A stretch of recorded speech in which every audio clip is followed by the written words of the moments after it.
안녕하세요. 뉴스 속 날씨 이세나입니다. 첫눈 3번 받아 먹으면 감기를 앓지 않는다. 눈 많이 내리면 풍년이 든다. 예부터 전해지는 우리 속담입니다. 그런데 이제는 이런 속담 바뀌어야 할 것 같습니다. 눈 속에 각종 오염물질로 인한 산성도가 강해져 건강에 무척 해롭기 때문인데요. 오늘 뉴스 속 날씨에서는 이 최근에 내리는 산성눈에 대해서 자세한 이야기 나눠보겠습니다. K웨더의 반기성 센터장 나와 계십니다. 센터장님 안녕하세요. 네, 안녕하세요. 네. 먼저 산성눈의 유해성을 살펴보기 전에 눈의 이로운 점에 대해서 좀 알아볼까요? 지난번에 이제 폭스오리지는 경제적인 이익에 대해서 말씀드린 적이 있지 않습니까? 네. 수자원 관리 측면이라든가 대기질 정화작용, 산불 방지 효과 등 말입니다. 눈은 저 단열재 역할을 해서 겨울을 나는 식량에 도움을 주고요. 같은 부피물보다 5배 많은 질소를 품고 있어서 공짜 질소 비료 기능도 합니다. 또 이제 봄이와 눈이 증발하면서 땅 열을 빼앗아 온도를 떨어뜨리면 땅 밑 해충들이 집단 동사하기 때문에 구충 또 방충 작용도 하죠. 산에 있는 눈이 녹아내리면서 물 걱정도 쥐어주기도 합니다. 그래서인지 우리나라 사람들의 인식은 눈을 상당히 긍정적으로 바라봅니다. 네. 한국의 눈은 희고 밝고 곱고 풍년을 기약하는 기상현상입니다. 그래서 첫눈을 받아 먹으면 눈이 밝아지고 눈으로 살갗을 문지르면 희고 부드러워진다는 이야기가 전해지는 것이죠. 네. 왜 우리 선조들은 부드럽고 고운 피부를 눈설자 써서 설기, 또 눈설자를 써서 설부라고 불렀지 않습니까? 네. 바로 눈설자를 써서 이야기하는 것은 그만큼 눈이 미용에도 좋다고 생각하는 것이지요. 또 첫날 밤에 눈이 내리면 평생 금슬이 좋다고 하고 꿈에서 눈이 내리면 어렵고 힘든 일이 사라진다는 이야기도 전해지는 등 우리 조상들에게는 미래까지 긍정적이게 하는 것이 한국의 눈이었습니다. 네. 그런데 최근 들어서 우리나라에 이제 산성눈이 내리고 있는데요. 보기만 보면 참 새하얗고 좋은데 그 안에 정말 오염물질이 가득 들어있는 건가요? 그렇습니다. 하얗고 깨끗한 눈 오염덩어리입니다. 작년 12월 초 5일간 기사 제목인데요. 네. 기사의 내용을 잠깐 좀 제가 소개해 보도록 하겠습니다. 네. 깨끗하고 하얗게 내리는 눈을 보면 눈을 맞으며 호젓한 거리를 걷거나 동심으로 돌아가 눈사람도 만들고 눈싸움을 하나씩 하고 싶은 충동도 느낀다. 하지만 그런 낭만은 환경이 오염되기 전의 추억으로 남겨둬야 할 것 같다. 눈은 보기와는 달리 건강을 해칠 수 있는 각종 유해물질을 함유한 오염덩어리다. 특히 겨울철에 간헐적으로 내리는 눈은 산성비보다 더 건강에 해롭기 때문에 각별히 주의해야 한다면서 최근에 내린 눈은 거의 산성눈이라고 보도를 했습니다. 네. 정말 걱정이 큰데요. 이 산성눈이 정확히 무엇인지 좀 알려주시고요. 그리고 얼마만큼의 강도, 얼마만큼 위험한 건지도 좀 알려주시죠. 산성눈은 산성비처럼 수소 이온 농도 이제 pH라고 우리가 부르죠. 폐하. 네. 폐하가 5.6 이하인 경우를 말합니다. 최근에 내리는 눈의 산성도는 거의 식초 수준이라 그래요.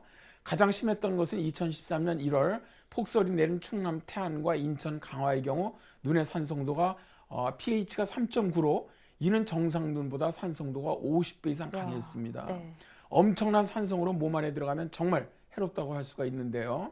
겨울 눈의 산성도가 강해지는 이유는 여름에는 비가 자주 내려서 이제 오염물질이 자주 씻겨 내려오지만 겨울철에 내리는 눈 속에는 각종 유해물질이 많이 섞여 있기 때문입니다. 특히 이제 장기간 눈이 내리지 않다가 오랜만에 내리는 눈은 산성도가 아주 매우 강합니다. 대기 중에 쌓여있던 오염물질이 눈에 섞여 한꺼번에 내려오기 때문인데요. 네, 그래서 이제 지난 월요일에 내렸던 눈에도 이제 산성도가 좀 강한 그런 산성눈이 됐던 거군요. 네. 그러면 이렇게 겨울철 난방이 들고 또 중국발 스모그가 좀 심해질수록 내리는 이 산성눈이 내릴 가능성도 높아진다고 볼 수 있을까요? 그렇습니다.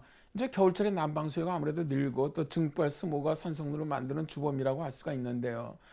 자동차나 공장에서 배출되는 이산화황 또 질소산화물이 대기 중에서 수증기와 만나 황산염, 질산염, 암모니아 등 유해물질로 만들어지는데 산성눈에 이런 유해물질이 30% 정도 섞여 있다래요. 네. 게다가 눈이 떨어지는 속도는 이제 비보다 느리거든요.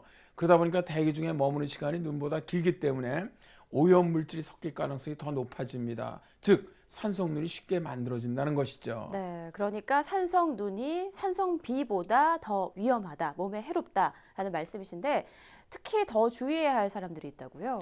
그렇습니다. 만성 질환자 또 뭐 아토피 질환자들에게는 아주 상당한 악영향을 줄 수가 있습니다. 네. 왜냐하면 산성눈은 피부 호흡기 질환을 유발하기 때문에 주의해야 하거든요. 산성눈을 맞게 되면 피부에 미세한 균열이 일어나고 외부 자극에 민감하게 반응하게 된다고 합니다. 특히 아토피 피부염이 있으면 피부가 과민 반응을 일으켜서 증상을 악화시킨다고 합니다. 또 이제 천식이라든가 비염 등 알레르기성 질환이 더욱 악화될 수도 있습니다. 또 오염된 눈이 호흡기 점막을 자극을 해서 저항력을 떨어뜨리고 또 여기에 바이러스가 침투하면 아주 심한 감기로 진행될 수도 있습니다. 네, 피부뿐 아니라 호흡기 약한 분들에게도 아주 큰 영향을 줄 수 있군요. 그럼 산성눈의 피해를 좀 줄일 수 있는 방법은 어떤 게 있을까요? 이제 눈이 올 때는 우산을 꼭 쓰는 것이 좋습니다. 네. 눈을 최대한 맞지 않는 것이 좋다는 것인데요. 특히 이제 어린이나 노약자, 호흡기가 약한 사람은 외출할 때 또 마스크를 더해서 착용하는 것이 좋고요. 눈 내린 날에는 내리는 눈과 함께 공기 중에 떠다니는 미세먼지로 인해서 평소보다 공기질이 떨어질 수 있거든요. 네. 그래서 좀 외출을 좀 자주 하는 것도 좋고요. 알레르기성 비염 환자는 외출 후 집에 와서 손을 깨끗이 씻고 식염수로 코를 세척해 주는 것이 중요하고요. 장시간 눈 속에서 뒹굴거나 눈을 먹지 않도록 해야만 합니다. 만일 눈을 많이 맞았다면 목욕을 하고 옷을 깨끗이 세탁해 주는 것이 좋다고 합니다.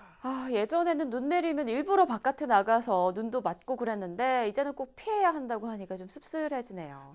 네, 오늘 말씀 고맙습니다. 네, 감사합니다. 급속한 공업화, 늘어나는 차량, 난방 소비의 증가, 우리 생활을 편리하게 하고자 했던 일들이 겨울 낭만의 상징인 흰눈의 이미지를 많이 바꿔놨습니다. 눈을 맞으면서 거리를 걷고 눈사람을 만들고 이런 거는 이제 피해야 할 것들이 됐는데요. 대기 오염을 줄이는 노력이 더 시급해 보입니다. 뉴스 속 날씨 오늘 준비한 내용 여기까지입니다. 시청해주신 여러분 고맙습니다.